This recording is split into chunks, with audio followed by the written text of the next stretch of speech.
Assalamualaikum warahmatullahi wabarakatuh. Selamat datang di channel Sisi Padang. Bagaimana kabar Anda?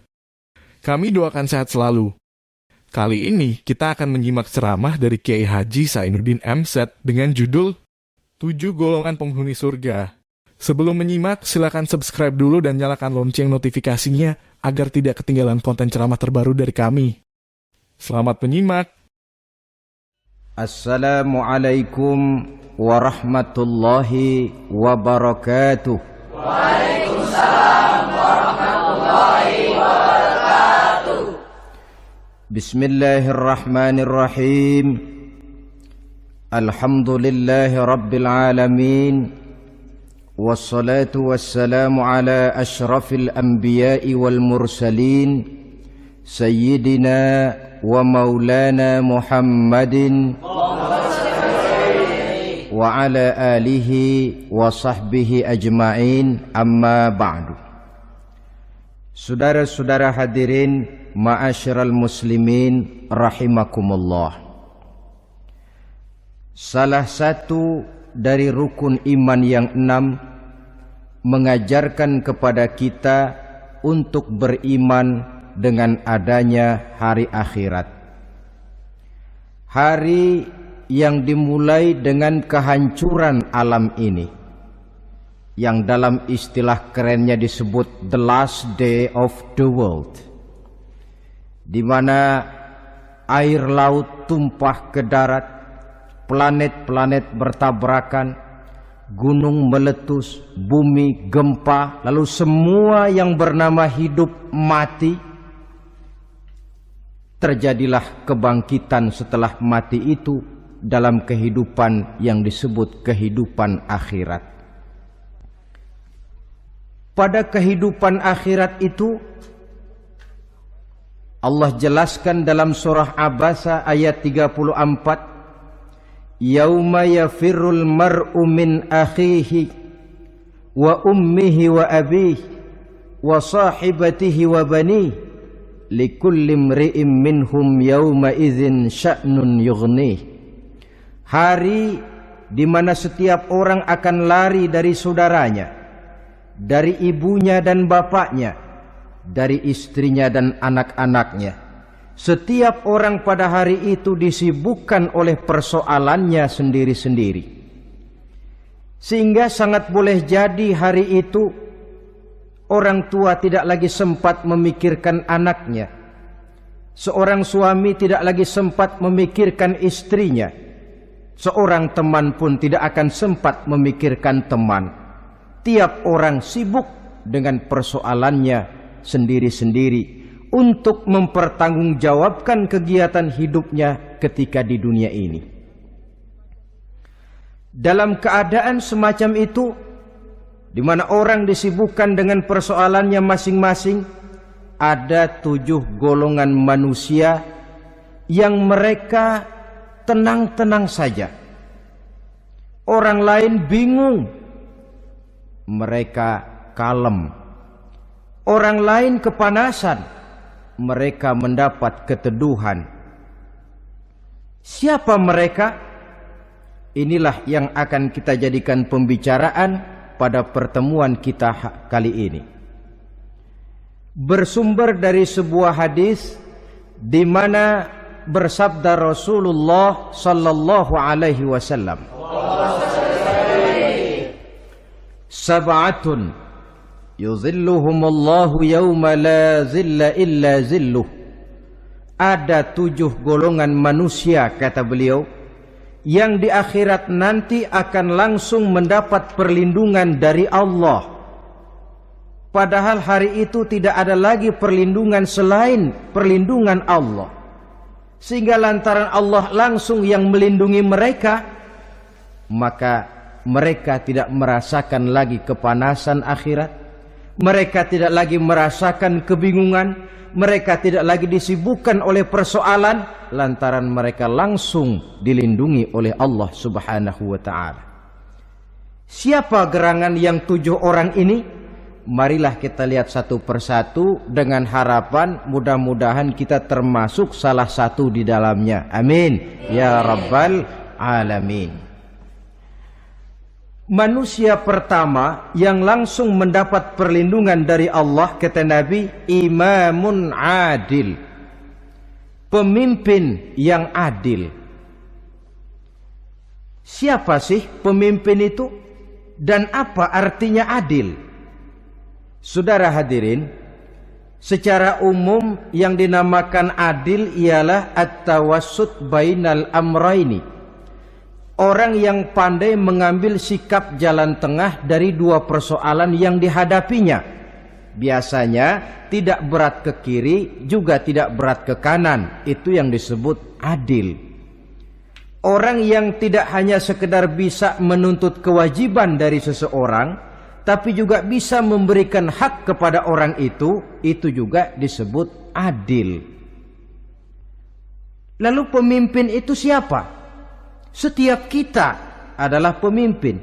Yang besar kecilnya kepemimpinan kita bergantung kepada apa yang kita pimpin. Dan sudah barang tentu bahwa setiap pemimpin akan dimintakan pertanggunggan jawab dari apa yang dipimpinnya. Seorang pemimpin yang adil, dia menaungi orang-orang yang dipimpinnya dalam kehidupan di dunia ini. Pantas kalau di akhirat nanti Allah langsung menaungi mereka. Oleh karena itu, pemimpin merupakan suatu amanah. Jabatan di samping dia merupakan amanah juga merupakan nikmat. Dan nikmat itu akan bergantung kepada pandai atau tidak kita mensyukurinya.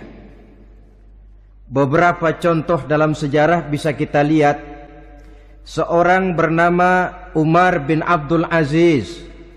Pada saat beliau secara aklamasi dipilih menjadi pemimpin, menjadi presiden, ucapan yang pertama keluar dari mulutnya, inna lillahi wa inna ilaihi raji'un. Coba bayangkan ini. Dipilih jadi pemimpin, diangkat jadi presiden, bukan alhamdulillah, malah inna lillahi wa inna ilaihi raji'un. Kenapa? Dia anggap jabatan itu adalah amanah. Menyia-nyiakan amanah berarti khianat, dan khianat ini adalah dosa besar. Pantaslah kalau Allah Subhanahu wa taala memperingatkan, nikmat bisa saja berubah menjadi azab kalau kita tidak pandai mensyukurinya. La in syakartum la azidannakum wa la in kafartum inna azabi lasyadid. Kalau kamu pandai bersyukur, aku tambah nikmatku. Tapi kalau kamu tidak pandai bersyukur, kamu ingkar, kamu lupakan nikmat Allah, awas, azabku amat pedih, kata Allah. Jadi berdasarkan logika dari ayat ini bisa kita katakan orang kaya. Ada orang kaya nggak di sini? Banyak. Ada orang kaya nggak? Yang kaya tolong dengerin. Orang kaya itu bisa masuk surga karena hartanya. Pun orang kaya banyak yang masuk neraka juga gara-gara hartanya.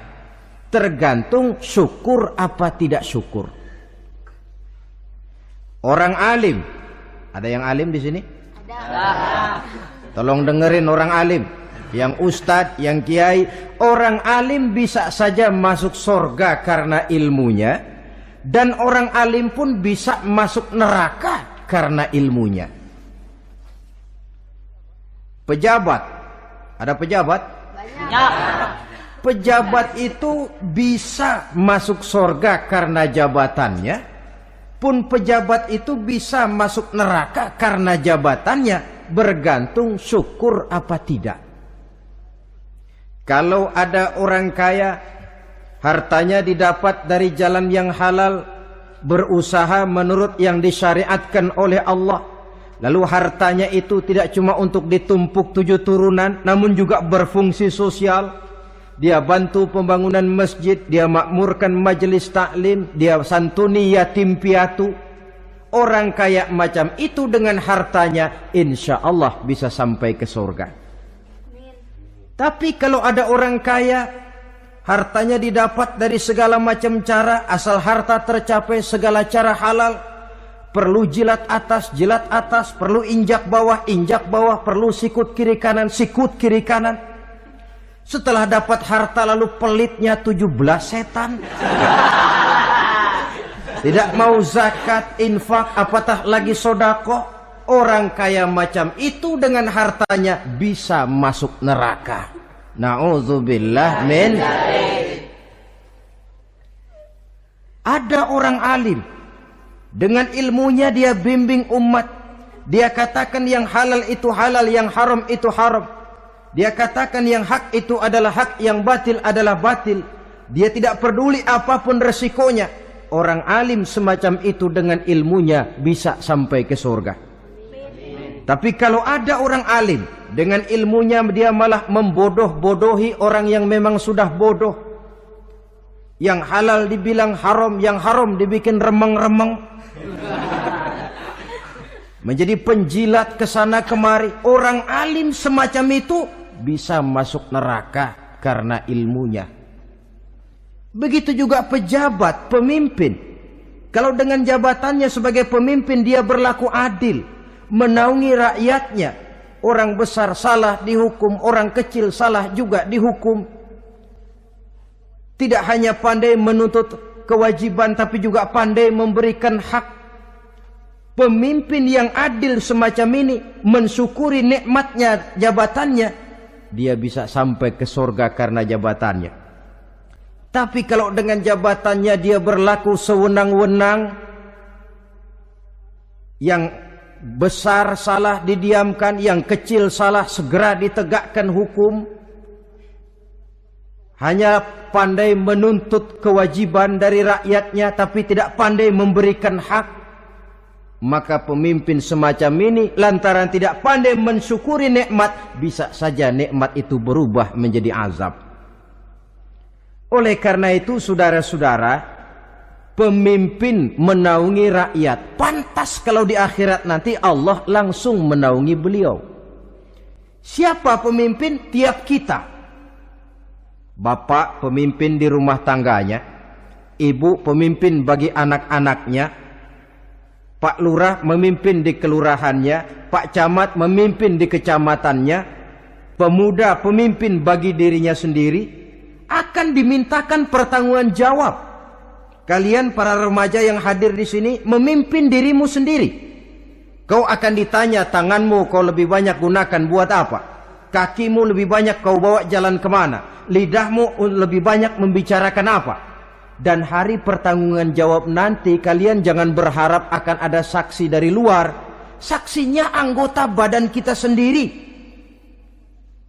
Dalam surah Yasin Allah jelaskan, Al-yawma nakhtimu ala afwahihim wa tukallimuna aydihim wa tashhadu arjuluhum bima kanu yaksibun. Ada kan di surah Yasin? Ayat berapa? Pokoknya Yasin dah.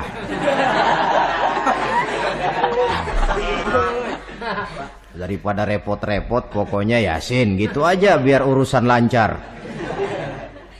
Al-yawma nakhtimu ala afwahihim. Pada hari itu kami kunci mulut mereka.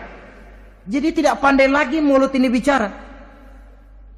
Wa tukallimuna aydihim, tangan-tangan mereka yang akan bicara kepada kami. Wa tashhadu arjuluhum, kaki mereka akan memberikan kesaksian bima kanu yaksibun, terhadap apa saja yang telah pernah mereka lakukan dalam kehidupan di dunia ini. Hari pertanggungan jawab. Oleh karena itu kalau kita memimpin diri sendiri, berlakulah adil kepada diri sendiri. Nah, lalu masalahnya memang kita mesti adil kepada siapa saja sih? Ada 3 hal pokok yang kita harus berlaku adil. Pertama, adil kepada Allah. Yang kedua, adil kepada sesama makhluk. Dan yang ketiga, adil kepada diri sendiri. Adil kepada Allah artinya apa? Mendahulukan hak Allah daripada kepentingan pribadi. Kalau sudah datang waktu sholat asar misalnya, walaupun sedang enaknya latihan voli, berhentilah dulu sebentar. Sholat kita adil kepada Allah. Adil kenapa? Dalam contohnya dengan sholat misalnya, sholat itu kan sehari semalam 5 waktu yang wajib. Betul apa betul? Betul. 5 waktu. Lah sholat itu kalau sholat bagus taruhlah 7 menit. Kalau sholatnya itu kilat 4 menit. Ada lagi yang kilat khusus, nggak pakai perangko, 2 menit barangkali selesai. Taruhlah 5 menit kita ambil yang bagus. Kalau 5 waktu kali 5 menit kan cuma 25 menit.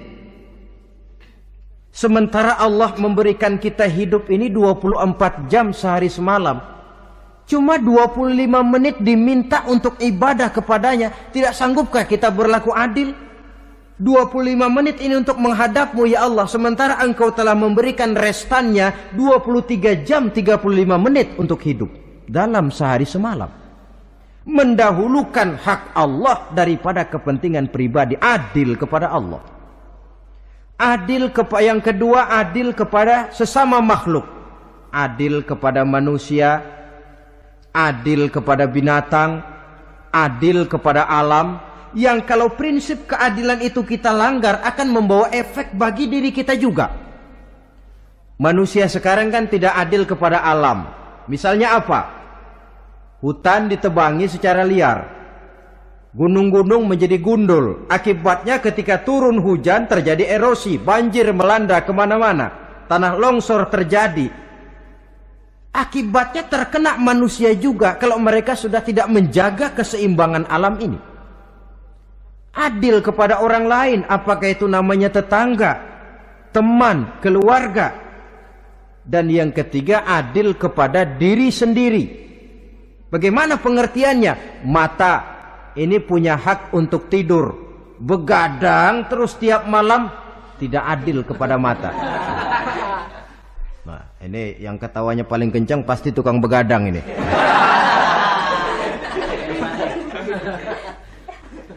Perut ini punya hak untuk tidur, puasa saja siang malam, mengurangi hak perut. Adil kepada diri sendiri. Untuk kehidupan yang akan datang di akhirat, pasti akan kita temui. Kita yakini keberadaannya. Yang oleh karena itu, kalau kebetulan kita ini adalah pemimpin, sekurang-kurangnya pemimpin bagi diri sendiri, marilah kita berusaha menjadi pemimpin yang adil. Supaya nanti di akhirat, Allah subhanahu wa ta'ala memberikan perlindungan langsung kepada kita. Amin ya rabbal alamin. Ini yang pertama.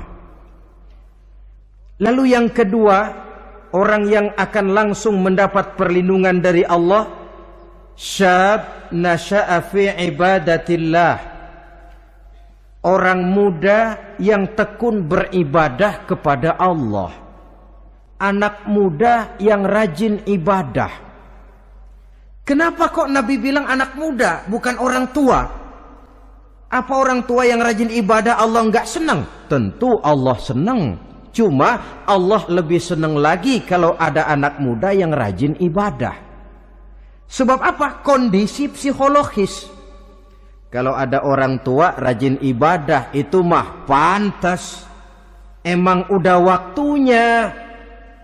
Ada orang sembayangnya rajin, masuk masjid, masuk maghrib, keluar isya, malam tahajud, tahlilnya mantap. Umurnya berapa? 70. Enggak istimewa. Itu memang sudah mestinya. Lagian kalau sudah 70 masih bandel aja, kapan mau taubat?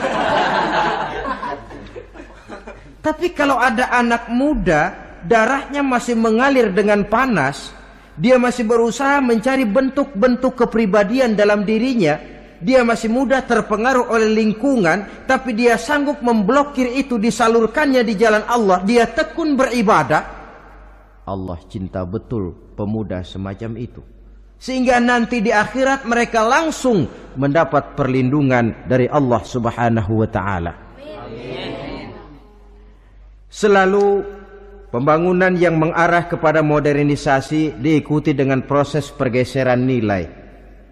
Dalam kondisi semacam ini, kehidupan remaja pemuda yang masih mencari identitas dan pembentukan kepribadiannya mudah terpengaruh oleh hal-hal yang ada di sekelilingnya. Sehingga sangat boleh jadi apa yang dianggap orang dulu tabu lalu dianggap biasa. Yang aneh-aneh malah dijadikan model. Yang dilarang malah nekat diterjang. Di mana norma dan kaedah-kaedah moral tidak lagi mendapat perhatian yang wajar. Dalam kondisi semacam ini terjadilah proses peluncuran moral. Dan hampir di mana-mana kehancuran suatu bangsa dimulai dengan kehancuran moral daripada generasi mudanya. Oleh karena itu pemuda yang tekun ibadah ini sangat positif dampaknya dalam kerangka pembangunan umat. Pak, ibadah itu apa sih? Kalau jadi pemuda yang tekun ibadah, apa kemana-mana mesti bawa tasbih? Mungkin. Apa mesti pakai peci terus? Boleh jadi. Apa kemana-mana mesti pakai kain sarung? Ya tidak juga. Ibadah kan artiannya luas.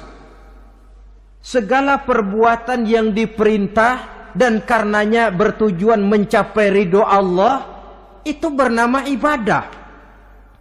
Kalian remaja berangkat menuntut ilmu, pergi pagi pulang siang, membekali diri, menuntut ilmu itu ibadah. Kalian pulang ke rumah, ibu bapak memerintah, taat kepada orang tua, ibadah. Membersihkan lingkungan, ibadah. Bahkan jaga di waktu malam pun kalau untuk dengan niat, bismillah, saya jaga malam ini untuk ketenangan rakyat supaya mereka tekun dan tenang melaksanakan ibadah, itu tercatat sebagai amal soleh yang bernilai ibadah.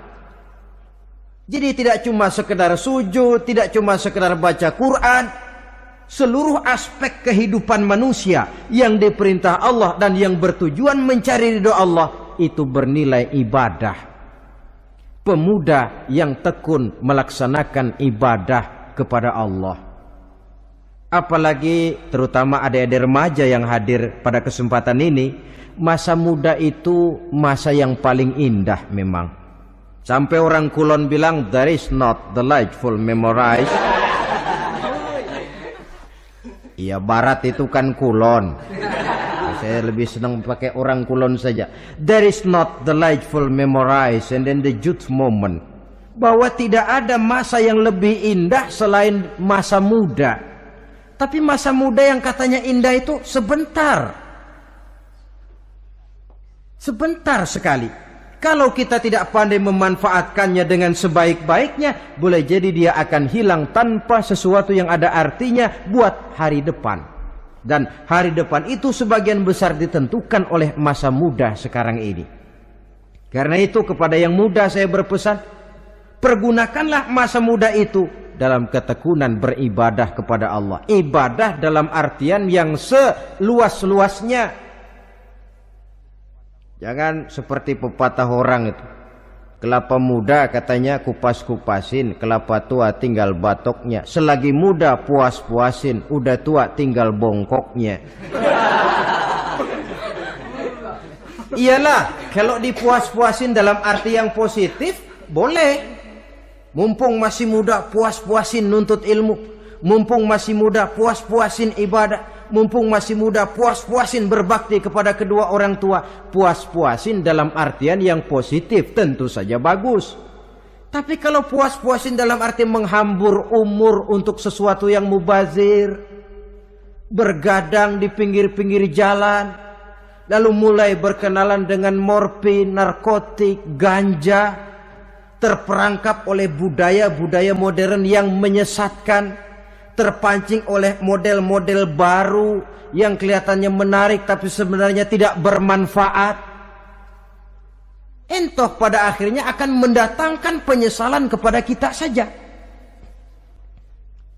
Coba belakangan ini saya dengar di Jakarta akan ada satu festival yang disebut Festival Ngeceng.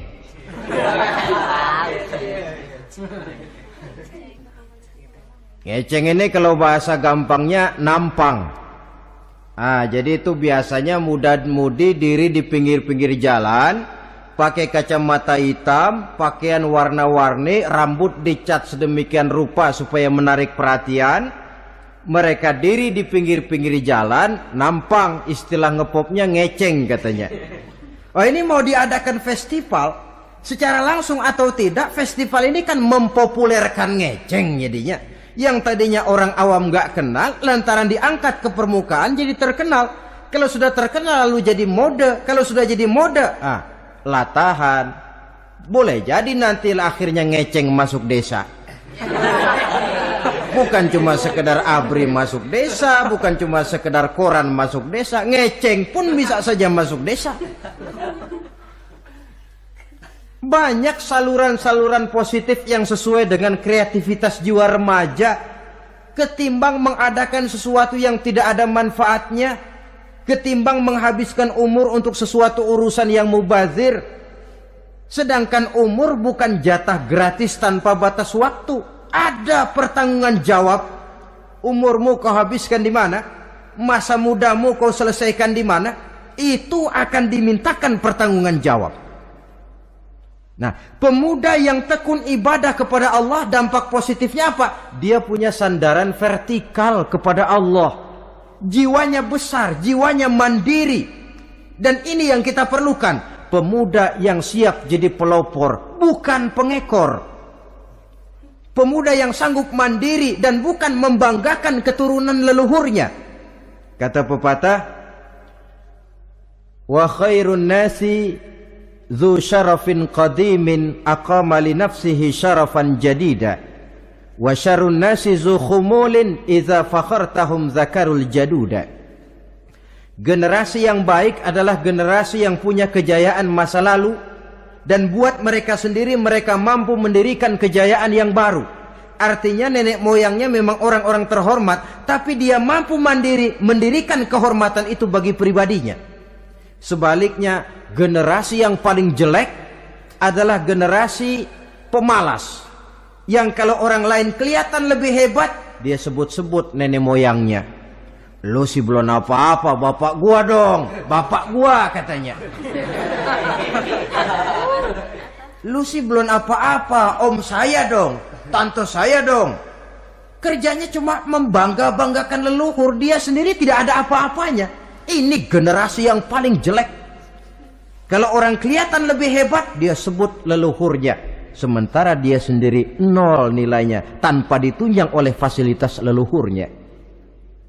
Pasukan pemuda mandiri macam ini yang kita perlu. Bukan sekedar pasukan pemuda oke bos, kulunuwun, yes sir, yes man, kumaha juragan wae.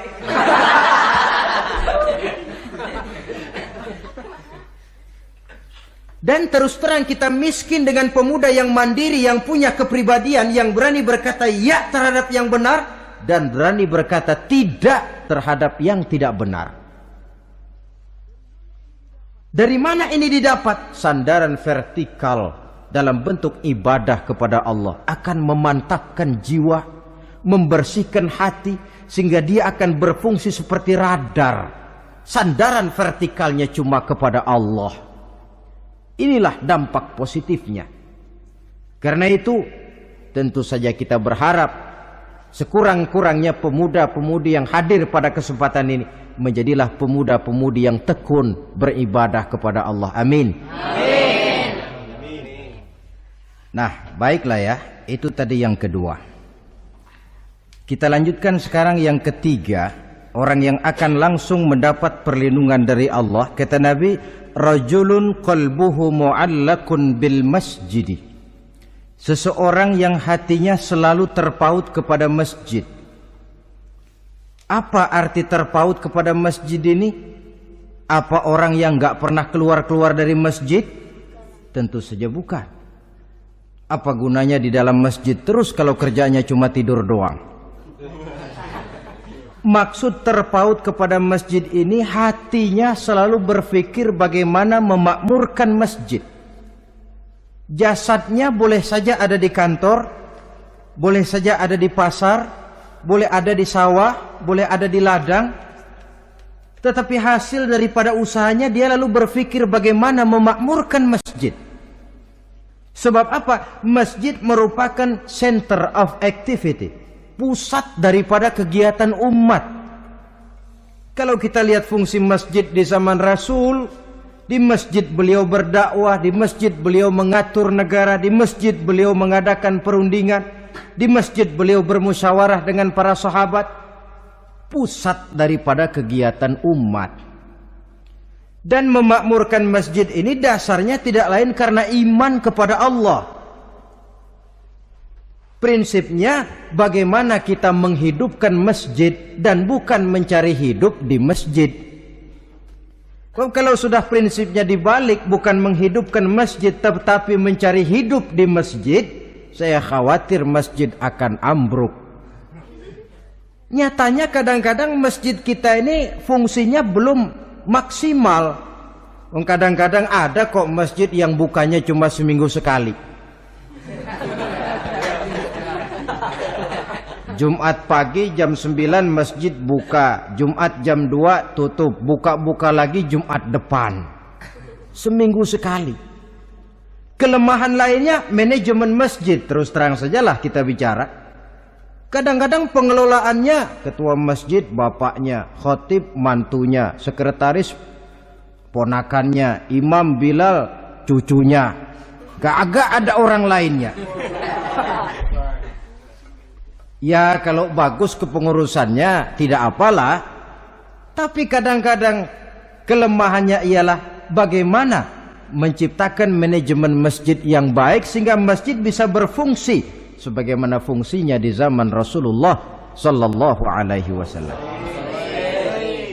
Apalagi belakangan ini ada kecenderungan yang membuat kita optimis, gembira. Remaja, pemuda-pemudi mulai gemar datang ke masjid.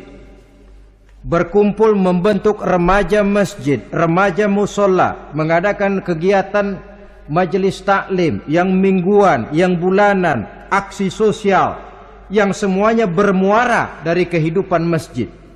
Sesuatu yang menggembirakan. Dan sudah sepatutnya para pengelola masjid membuka pintu untuk bisa mengatur masjid menurut manajemen yang diharapkan oleh umat. Karena bagaimanapun di masjid dua jalur komunikasi, bahasa kerennya two-way traffic communication, itu bisa kita laksanakan, yaitu hablum minallah wa hablum minan nas. Berhubungan kepada Allah dan berhubungan kepada sesama manusia bisa terlaksana di masjid.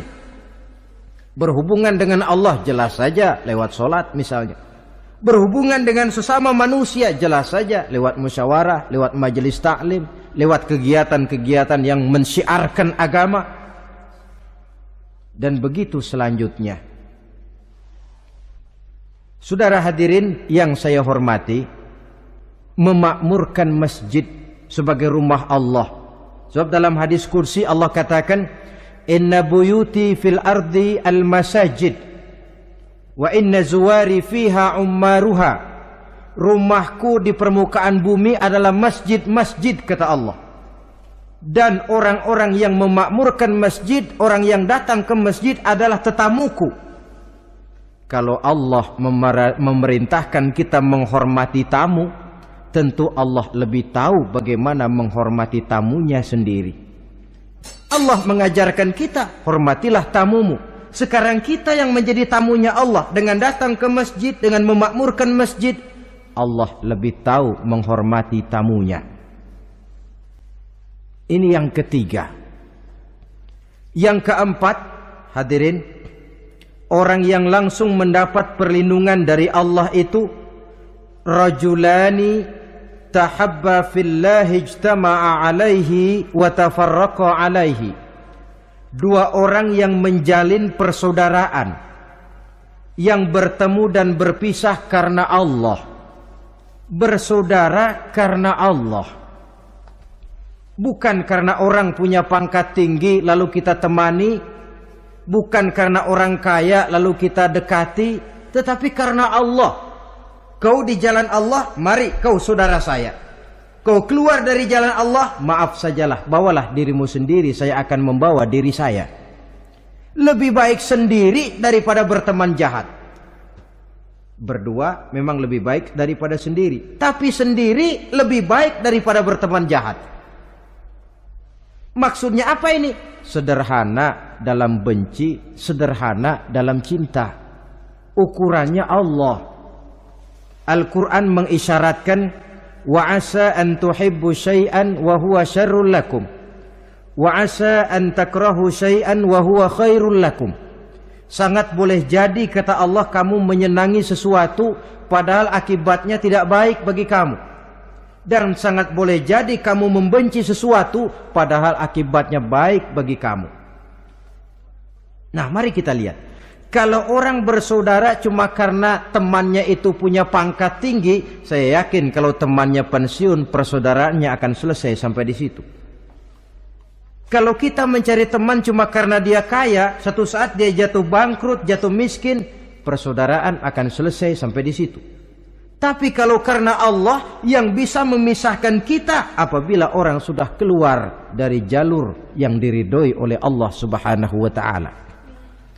Oleh karena itu, kepada semua hadirin, mari menjalin persaudaraan dalam bentuk ideal yang diajarkan oleh Islam, nilai persaudaraan yang diikat oleh akidah. Kalaupun harus benci, bencilah sederhana, tidak habis-habisan ngebenci orang. Kalaupun harus cinta, cintalah sederhana. Boleh jadi yang hari ini kita benci bukan main, besok kita senangi. Mungkin yang hari ini kita cintai mati-matian, besok sudah berubah menjadi yang kita benci. Sederhana saja, tidak usah berlebih-lebihan. Kalau nilai persaudaraan yang diajarkan ini bisa kita wujudkan, persaudaraan yang diikat dengan nilai akidah, maka dari persaudaraan semacam itu insya Allah kita bisa berbuat banyak untuk kepentingan diri, keluarga, masyarakat kita pada umumnya. Ini kelompok yang keempat. Orang kelima yang nanti langsung mendapat perlindungan Allah, rajulun da'athum ra'atun zatu mansibin wa jamalin ila nafsiha faqala inni akhafullaha rabbal alamin. Seorang laki-laki, kata Nabi, yang dipanggil oleh perempuan cantik. Laki-laki normal dipanggil oleh perempuan cantik. Untuk apa? Diajak melakukan perbuatan yang negatif. Tidak ada orang yang tahu.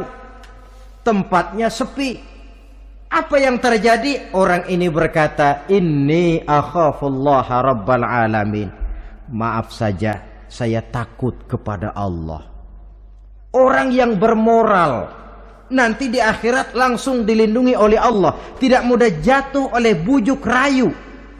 Tidak mudah terpesona oleh wajah-wajah yang menggiurkan. Seperti dalam sejarah yang terkenal itu Nabi Yusuf alaihi salam. Kenal kan Nabi Yusuf? Nabi Yusuf itu bekerja di istana Kitfir. Kitfir ini punya istri namanya Zulaikha. Orangnya cantik. Diam-diam Zulaikha ini rupanya naksir sama Yusuf. Satu hari suaminya tidak ada di rumah, pintu dikunci-kunciin. Setelah pintu semua terkunci, dia panggil Nabi Yusuf, "Hai Talak, Yusuf, sini." Kata Yusuf, "Mau ngapain?" "Pokoknya sini." "Iya, mau ngapain?" "Iya, kayak orang-orang, ngapain sih?"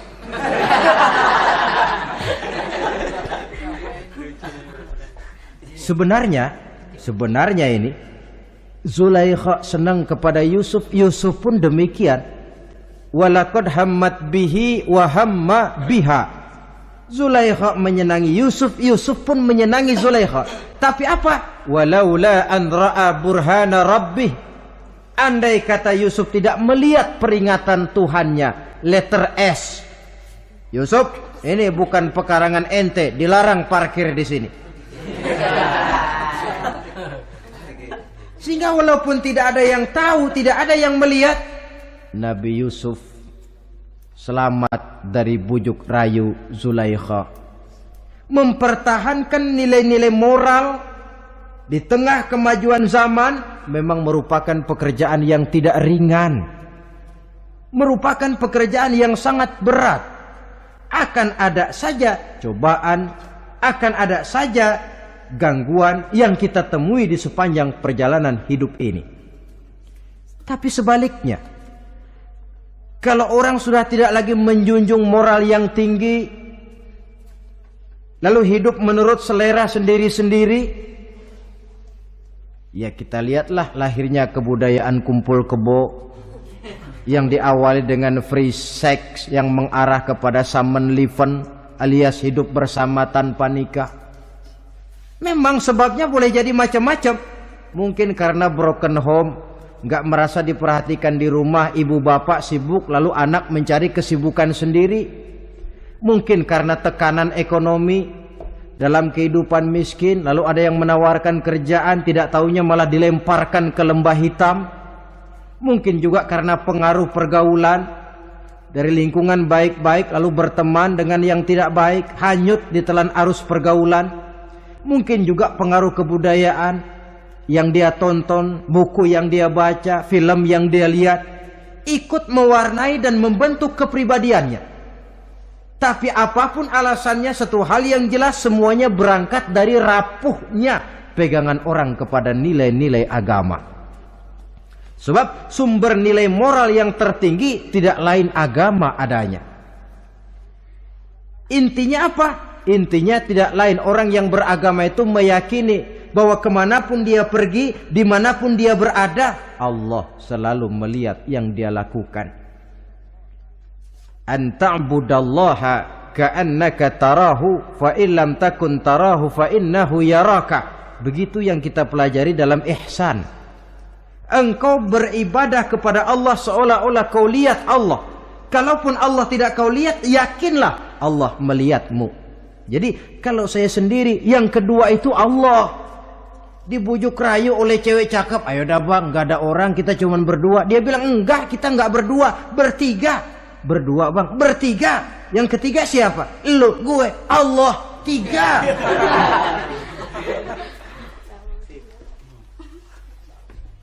Di kantor mau korupsi, dia kasak kusuk, gerasak gerusuk, cari apa yang seharusnya menjadi hak orang lain. Tidak ada yang lihat, tapi dia tidak sendiri. Saya berdua. Yang kedua, Allah. Merasakan kehadiran Allah dekat dalam hidup. Nilai moral semacam ini menyelamatkan masyarakat. Pantas kalau orang semacam ini di akhirat nanti langsung mendapat perlindungan dari Allah Subhanahu wa ta'ala. Karena itu terutama adik-adik remaja yang hadir, sebenarnya yang paling mahal dalam hidupmu adalah harga dirimu. Kalau itu sudah terjual dan tergadai, apalagi yang bisa kau banggakan dalam hidup ini? Titel yang berenteng barangkali, harta yang banyak, mobil yang serba berkilat barangkali. Tidak akan banyak manfaatnya kalau sudah dimulai dengan kehancuran daripada harga diri. Tidak ada yang lebih mahal daripada harga diri. Jagalah itu baik-baik. Pelihara nilai-nilai moral. Makin pandai kau jaga diri, insya Allah makin mahal hargamu. Dalam pandangan manusia, lebih-lebih juga dalam pandangan Allah. Pantas kalau pepatah bilang, innamal umamul akhlaqu ma baqiyat, fa in zahabathumu akhlaquhum zahabu. Suatu bangsa akan tegak kalau dia masih punya nilai moral. Bila hancur moral itu, hancur jugalah ketegakan daripada bangsa itu sendiri. Ini yang kelima. Yang keenam, masih dua lagi. Orang keenam yang nanti akan langsung mendapat perlindungan dari Allah, rajulun zakarallaha khalian fafadat ainahu. Seseorang yang mengingat Allah dalam kesunyian, lalu berlinang air matanya. tengah malam dia bangun, bertahajud dia kepada Allah, gemersik tikar tersentuh tangan, laksana lambaian tangan malaikat maut nak datang merenggut nyawa, terbayang segala dosa dan kesalahan, tergambar semua kekeliruan yang dilakukan dalam hidup, lalu air mata pun tanpa terasa berurai membasahi pipi. Orang yang mengingat Allah dalam kesunyian. Saudara, tidak ada orangnya itu yang tidak punya dosa. Coba saya mau tanya, yang kumpul di sini ada nggak orangnya yang nggak punya dosa? Tidak ada. Dan memang orang yang baik itu bukan orang yang tidak punya dosa, sebab tidak ada orang yang tidak punya dosa. Orang yang baik adalah orang yang apabila dia melakukan dosa, dia segera sadar, dijadikannya itu sebagai pelajaran untuk tidak diulanginya lagi pada masa yang akan datang. Dengan kata lain, mengingat Allah dalam kesunyian itu artinya bertaubat. Ini kan anak muda sekarang nih, kalau diajak bicara taubat, taubat mah urusan 70 ke atas, Pak. Kita ini masih lama. Padahal masalah taubat bukan masalah tua. Masalah taubat adalah masalah dosa, dan masalah dosa adalah masalah manusia sejak dia akil balik sampai dengan kehidupannya yang sekarang. Sengaja atau tidak, besar atau kecil, ringan atau berat, tiap kita mesti mempunyai yang namanya dosa. Allah Maha penerima taubat sepanjang nafas belum sampai di kerongkongan. Jikalau nafas sudah sampai di tenggorokan, baru kita mau melaksanakan yang namanya taubat. Kasihlah itu.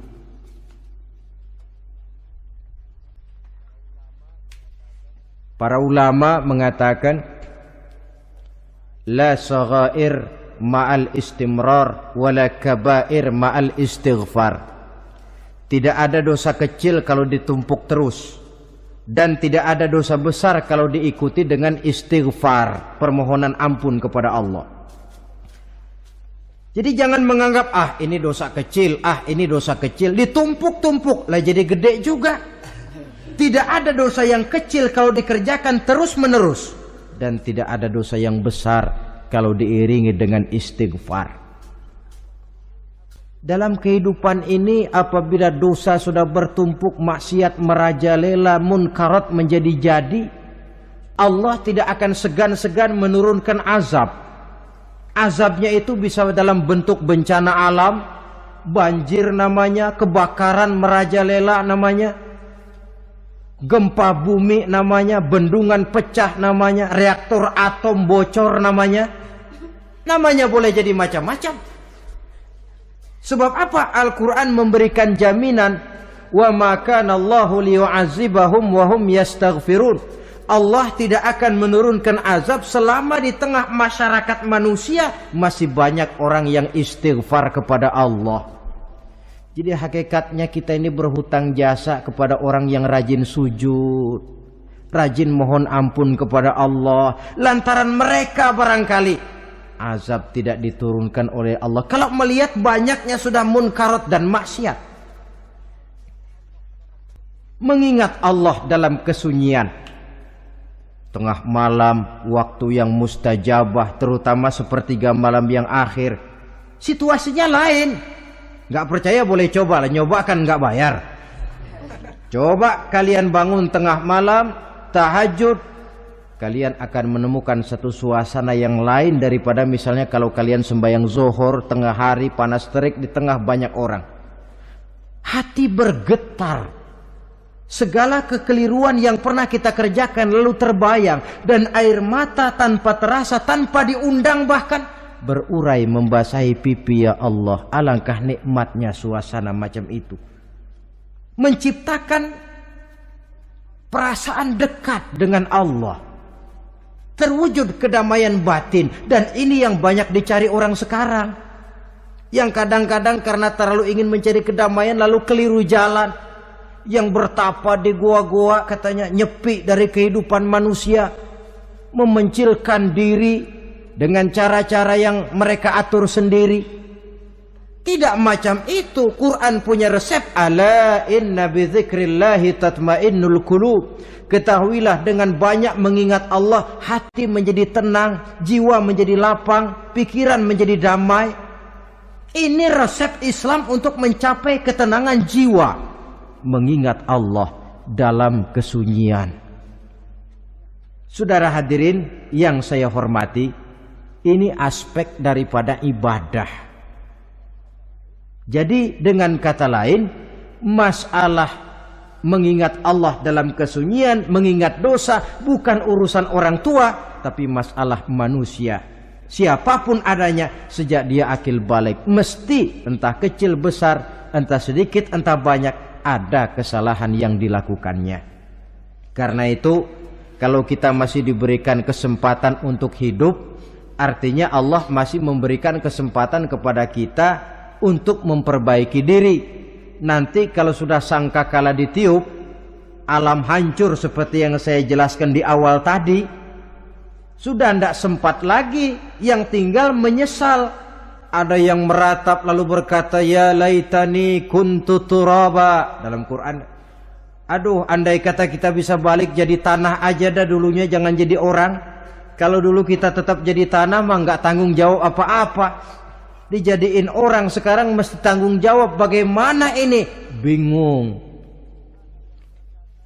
Ada yang berkata, ma aghna anni maliyah halka anni sultaniyah. Ternyata harta yang saya bangga-banggakan tidak bawa manfaat hari ini. Ternyata jabatan yang pernah saya duduki malah merusak saya hari ini. Tinggal lagi penyesalan karena kelalaian memanfaatkan waktu hidup dalam kehidupan di dunia ini. Karena itu pandai-pandailah membagi orientasi. Ada saatnya kita sibuk tenggelam dalam berbagai urusan dunia, lain saat tenggelam dalam kefanaan dan kesunyian, membekali diri untuk kehidupan akhirat nanti. Sebentar meninggalkan dunia, rekes kepada Allah, mi'raj, naik menghadap Allah, supaya terwujud keseimbangan untuk mencapai fid dunya hasanah wa fil akhirati hasanah. Kebahagiaan dan kebaikan di dunia maupun di akhirat nanti. Inilah golongan yang keenam. Orang yang langsung mendapat perlindungan Allah, yang mengingat Allah dalam kesunyian. Yang ketujuh, yang terakhir, orang yang langsung mendapat perlindungan dari Allah di akhirat nanti, rajulun tasaddaqa bi sadaqatin fa akhfaha hatta la ta'lama shimaluhu ma tunfiqu yaminuhu. Seseorang yang bersedekah lalu dia ikhlas dengan sedekahnya sehingga tangan kirinya tidak tahu apa yang diberikan oleh tangan kanannya. Orang yang pemurah, orang yang menyadari bahwa apapun yang dia punya dalam hidup ini cuma sekedar titipan. Fungsinya lalu seperti keran, menyimpan air tapi untuk disalurkan lagi kepada orang yang memang memerlukannya. Alangkah nikmatnya kalau Allah memberikan kepercayaan kepada kita untuk menjadi penyalur, distributor rezeki. Kalau kita ingat kemari, berpikir ke sini, kita tidak akan sayang lagi. Enak saja yang peras keringat banting tulang cari rezeki saya, sampean datang-datang mau minta. Lah, mungkin rezeki dia tapi lewat tangan kita. Satu kehormatan dari Allah kalau kita dijadikan seperti keran, menyimpan air tapi tidak untuk dirinya sendiri, disalurkannya kepada orang-orang yang memang memerlukannya. Tidak ada orang jatuh bangkrut lantaran bersikap pemurah, dan tidak ada orang jadi kaya raya lantaran dia bakhil atau pelit bin kikir alias medit.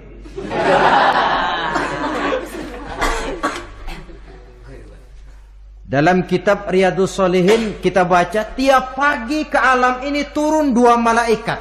Cuma kita nggak tahu. Dua-duanya berdoa, yang sebelah kanan berdoa, yang sebelah kiri berdoa. Kata yang sebelah kanan doanya tiap pagi ini. Kata yang malaikat yang satu dia berdoa, Allahumma a'ti munfiqan khalafa. Ya Allah, kepada orang-orang yang suka infak, kepada orang-orang yang suka memberi, kepada orang-orang yang pemurah, gantilah mereka dengan yang lebih baik dari apa yang telah mereka berikan. Lalu malaikat yang satu berdoa, Allahumma a'ti mumsikan talafa. Ya Allah, kepada orang-orang yang mumsik, bakhil, kikir, berilah mereka kerusakan dan kebinasaan di dalam harta mereka. Maka lihat sajalah, orang kaya tapi pelit, ada saja jalan yang kira-kira duitnya bakalan jadi keluar dan gak ada pahalanya. Apa kena musibah lalu berobat sekian juta, apa kemalingan, apa ditipu orang, ada saja cara duitnya keluar yang gak ada pahalanya. Inilah prinsipnya. Allah mencintai orang pemurah. Dalam hadis kursi, uhibbu ahlas sakha wa hubbi lil faqiri syakhi asyad. Aku cinta kepada orang yang pemurah, tapi aku lebih cinta kepada orang miskin yang pemurah. Orang kaya pemurah Allah cinta, orang miskin pemurah Allah lebih cinta. Kenapa? Nilainya lain. Orang kaya sedekah 500, orang miskin sedekah 500, sama 500-nya, tapi saya yakin pahalanya lebih besar buat si miskin. Kenapa? Buat orang kaya 500 apa artinya? Sekelebatan. Buat si miskin 500 dia mesti peras keringat banting tulang, tapi dia berani memberi seperti beraninya orang kaya. Nilai ini yang dilihat oleh Allah.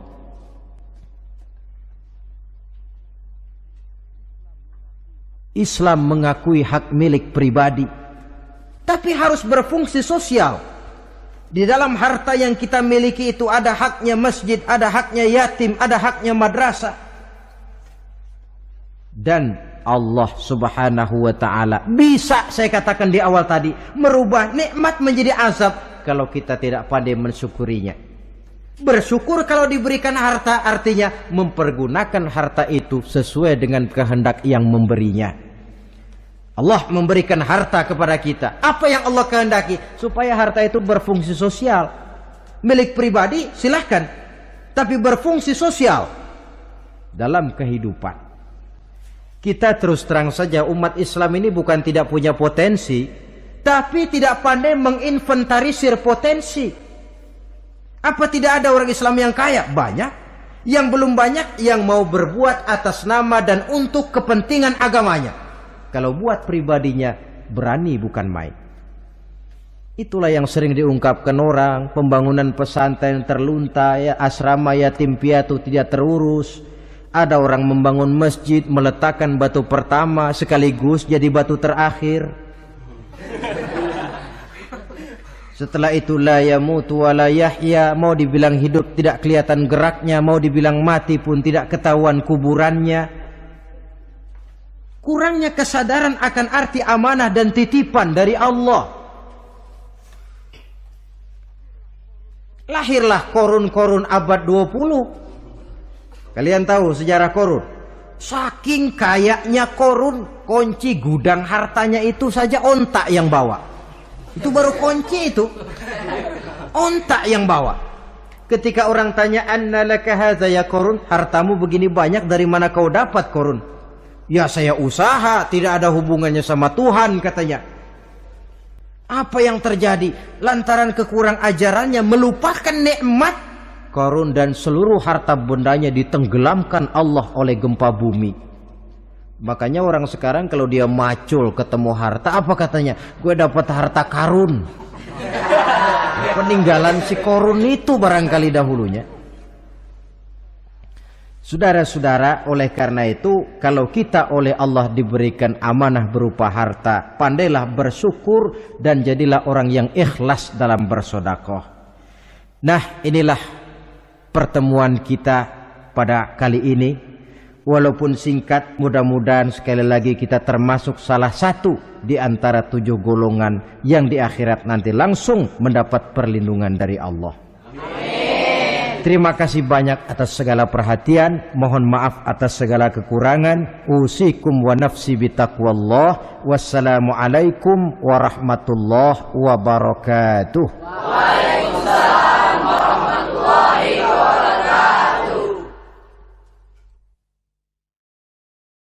Nah, demikian tadi kajian ceramah dari Kiai Haji Sainuddin MZ dengan judul 7 Golongan Penghuni Surga.